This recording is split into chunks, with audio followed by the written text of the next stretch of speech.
Halo Sobat Baku, hantam yang followernya nggak naik-naik, ya salam. Berambisi menjadi negara agresor, China harus memantapkan konsep Blue Water Navy agar tak kalah dengan Angkatan Laut Paman Gober.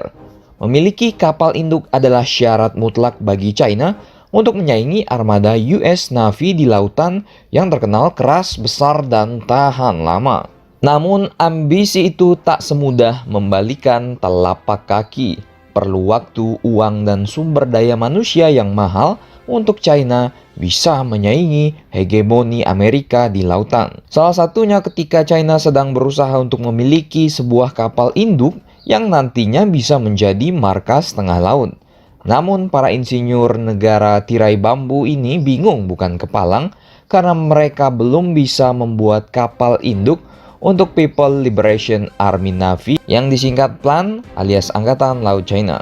Maka pada tahun 1998 dimulailah usaha bagi Angkatan Laut China bagaimana caranya untuk memiliki sekaligus mempunyai teknologi membuat kapal induk yang tentu saja harus murah.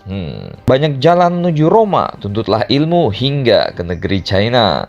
Dua penggabungan peribahasa ini kiranya dapat digunakan untuk menggambarkan langkah agresivitas China membangun kekuatan militer di lautan. Tapi sebelum itu, ada iklan bentar bos. Buat kalian yang nggak famous-famous amat di dunia maya ya kan. Buat kalian yang ingin menjadi YouTubers, selebgram, dan juga influencer, kalian nggak perlu khawatir lagi untuk mencari subscriber maupun followers Instagram. Karena sekarang ada toko yang melayani kebutuhan sosial media seperti subscriber YouTube, follower Instagram, view YouTube, jam tayang YouTube, dan like Instagram. Toko ini bernama Yuda Store. Jajang. Masalah harga Anda tidak perlu khawatir.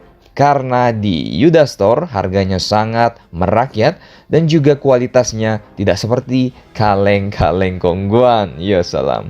Yuda Store juga termasuk toko sosial media marketing terbesar di Indonesia karena toko ini sudah didirikan sejak tahun 2019 sebelum Masehi dan sudah disetujui oleh pihak Google AdWords. Jika kalian ingin membelinya, kalian bisa menghubungi nomor WA berikut ini: 0812 8505 9513. Metode pembayarannya pun bermacam, bisa via Bank BRI, GoPay, OVO. Dan jika kalian tidak memiliki metode pembayaran tersebut, kalian juga bisa membayar menggunakan pulsa Telkomsel.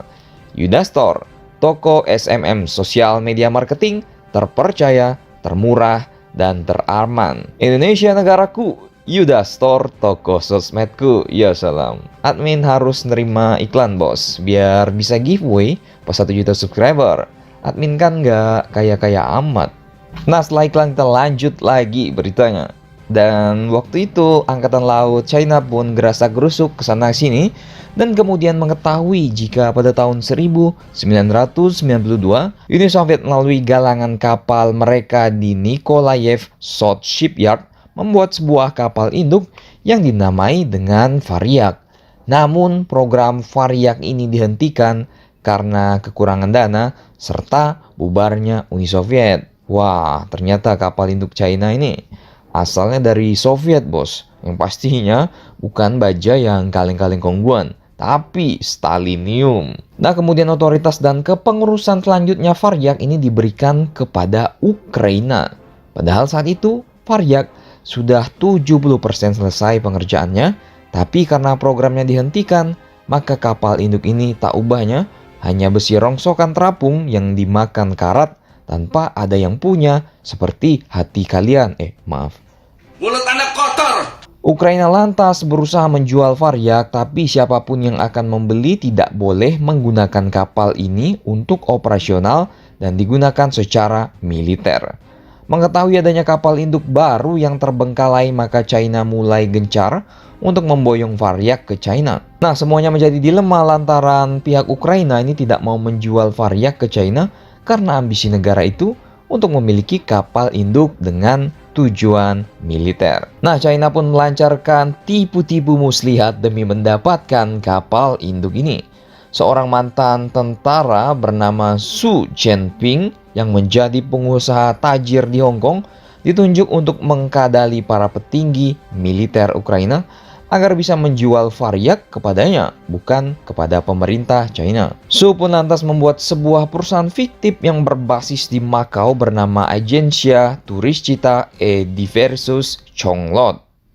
Awalnya udah keren kok, ujungnya Chonglot. Maaf. Agensi itu dikatakan Su sebagai biro perjalanan wisata, hiburan, serta lain sebagainya. Su berbohong kepada para petinggi militer Ukraina bahwa ia ingin menjadikan Varyak sebagai sebuah kasino terapung alias tempat berjudi terbesar di dunia dan di akhirat. Namun tetap saja butuh waktu lobi-lobi bagi Su untuk melobi para petinggi militer Ukraina agar menjual kepadanya. Bahkan ia harus sampai mengirim berbotol-botol minuman keras khas China seperti Ciu Bakonang vodka dan mabuk-mabukan bersama para petinggi militer Ukraina demi melancarkan ambisinya. Lobby Su pun berhasil. Pihak Ukraina setuju menjual Varyak lengkap beserta teknologi pembuatan kapal induk kepada China seharga 284 miliar. Jumlah yang sangat kecil bagi negara China. Kemudian pada tahun 2000 Varyak pun diderek dengan menggunakan kapal menuju China. Butuh waktu 2 tahun untuk membawa Varyak ke rumah barunya lantaran harus mendapatkan izin ketika melintasi wilayah laut negara lain.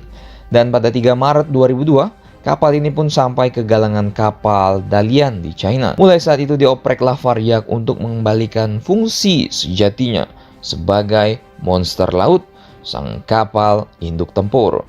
Kini setelah 18 tahun, Varyak sudah resmi berganti nama menjadi Liaoning yang memperkuat Angkatan Laut China. Dan China pun kini memiliki kemampuan membuat kapal induk sendiri. Bagaimana menurut kalian tentang cara cerdik China memodifikasi kapal induk Soviet ini? Silakan baku hantam kalian di Yuda Store.